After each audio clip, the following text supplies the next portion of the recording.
Hello, I'm Nick Mangus, one of the judges here for the decision.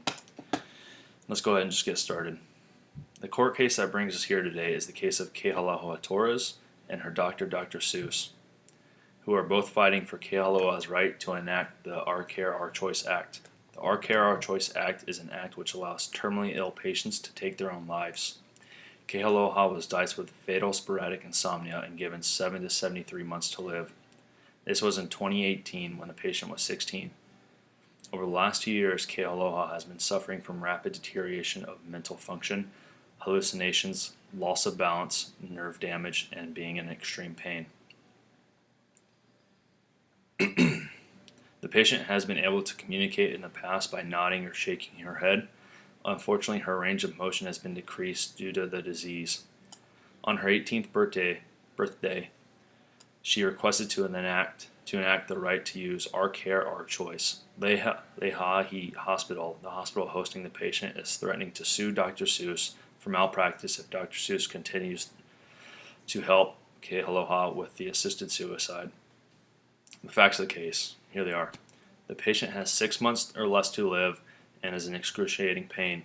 She has requested twice within the time window that she wishes to end her life. This has been witnessed by Dr. Seuss, a nurse, and 2 different visiting individuals. There seems to be no mistreatment or undertreatment of the patient. After the second request, Dr. Seuss waited the 20 days to write the prescription. The issues that we're facing. The issues that we're dealing with in this case revolve around the patient and how she does not qualify for the Our Care, Our Choice Act. To qualify completely, the patient must be able to self-administer the life-ending drugs. With the case involving this particular patient, she cannot do so. The patient is incapable of self-administering the drugs because of her disease. The plaintiffs have had trained psychiatrists examine the patient and deem that the patient is showing signs of agoraphobia. This is why the patient cannot be moved to another hospital that would allow Dr. Seuss to assist in the suicide. Some of the rules analysis that we're looking at, I'll go ahead and start with the defendants. I will start off with Leahi Hospital and the defendant, who is represented today by counselors Taylor and Sean. I will start off with the argument, which is that the patient does not in fact qualify for Our Care, Our Choice Act. The defendants argue that since the patient suffers from extreme hallucinations and can be under the effects of hallucinations at any time, the medical professionals, including Dr. Seuss, cannot know if the patient is truly capable of making these life-ending decisions. The second argument that the defendants bring up is the patient's ability to communicate. As stated above, since the patient was diagnosed with FSI and progressive nerve damage has hindered her ability to use head nods and shakes. She used to be able to communicate using head nods and shakes, but unfortunately this just can't happen anymore just because of her range of motion. Along with that, the patient has tremors, which cause her to shake. There's a possibility that she could have been going through a tremor episode while being asked the questions. The third argument that the patient was checked by a psychiatrist and possibly deemed may suffer from agoraphobia. The issue with this is that the patient may not actually be suffering from agoraphobia, and also agoraphobia is treatable. There is also no reason why the patient must stay at Leahi Hospital to receive the life-ending drugs. The fourth and final argument that the defendants bring up is very important qualification for being able to enact the Our Care, Our Choice Act. Since the patient is unable to move herself more than a slight head tilt, there is no possible way that she can self-administer the drugs. This goes without saying how big of a deal this is. This is the exact reason why we're here. The plaintiffs. The plaintiffs, Dr. Seuss and Kealoha Torres, are represented today by counselors Josh and Kai. The first argument I would like to discuss from the plaintiffs is the hallucinations. The plaintiffs fully agree that the patient does in fact suffer from hallucinations, and this does cause her to go in and out of reality. However, they bring up that the doctors are medically trained and aware of her conditions. They claim that the medical staff would know better than to ask during one of her episodes.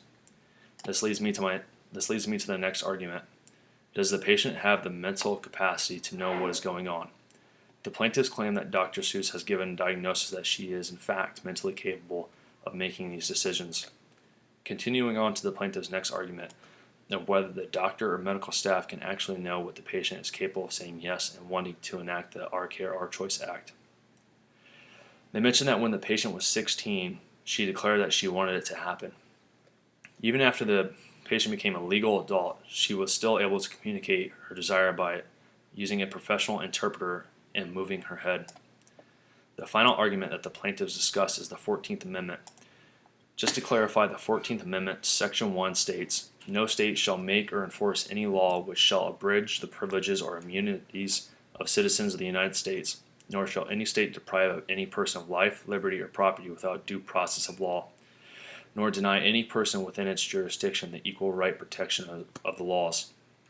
The plaintiffs argue that the 14th Amendment protects the patients to enact the Our Care, Our Choice. They argue that stopping Ms. Torres from receiving help from taking pills is discriminatory and should be protected by the 14th Amendment. The Our Care, Our Choice Act, which allows terminally ill patients to take their own lives. Kealoha was diagnosed with a fatal sporadic insomnia and given 7 to 73 months to live. This was in 2018 when the patient was 16.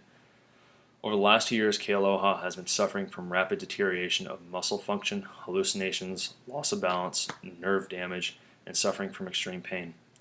The patient has been able to communicate in the past by nodding or shaking her head. Unfortunately, her range of motion has decreased because of the disease. On her 18th birthday, she requested to enact the use of Our Care, Our Choice. Leahi Hospital, the hospital hosting the patient, is threatening to sue Dr. Seuss for malpractice or if Dr. Seuss continues through with the assisted suicide. I like what both sides had to say when it came to this case. I felt that they did a very good job of only talking about the facts and leaving emotion out of it. I think that was a huge part of this. Let's just get into it.